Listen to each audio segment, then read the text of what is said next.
প্রিয় বন্ধুরা, আশা করি ভালো আছেন। আমিও ভালো আছি।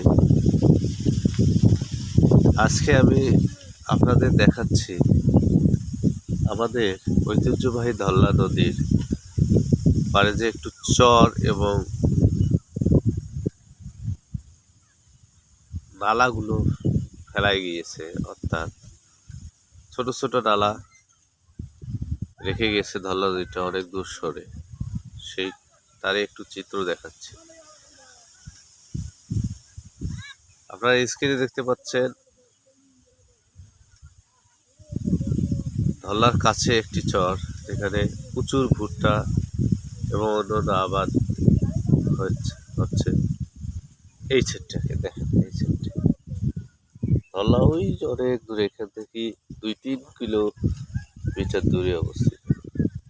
এই জায়গাটা চর ফেলে গেছে। আর পাশে ওই যে দেখেন একটা নালা ফেলাই গেছে। ধল্লাটা মাছ চাষের জন্য খুবই উপযোগী। অনেকে মাছ চাষ করে পারে। আবার দেখেন ওই যে সেচ প্রকল্পের জন্য হচ্ছে পাম্পের অর্থাৎ সোলার প্যানেল লাগানো হয়েছে সরকার থেকে। আকাশের মেঘগুলো, কালো মেঘ সাদা মেঘকে আরো এই দৃশ্যটাকে খুব মনোরম করে তুলেছে।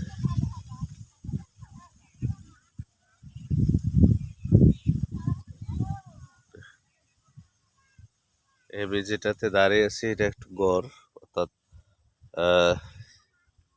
ইনভালভমেন্ট যেটাকে বলে বাঁধ, সেটা বাঁধের উপরে দাঁড়িয়ে আছি।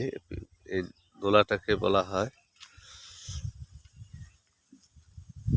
এই যে দোলাটা ধল্লা নদীর কাছে, তার উপরে উপরে আবার উঁচু একটা জায়গা আছে। এভাবে স্তরে স্তরে এই চরগুলো ফেলাই গেছে ধল্লা নদী। প্রচুর আবাদ হয় এখন। দেখেন সৌন্দর্য। এই বাঁধটা হলো নদী প্রতিরক্ষা বাঁধ।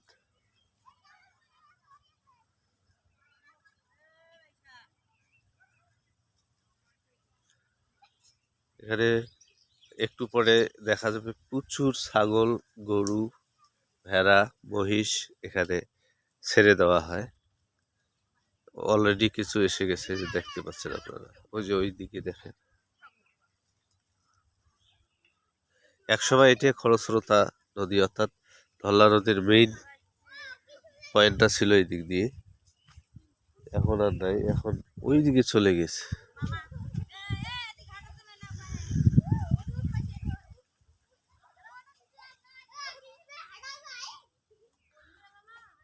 ঠিক আছে, আজ এই পর্যন্ত। আপনাদের কাছ থেকে বিদায় নিচ্ছি। আল্লাহ হাফেজ।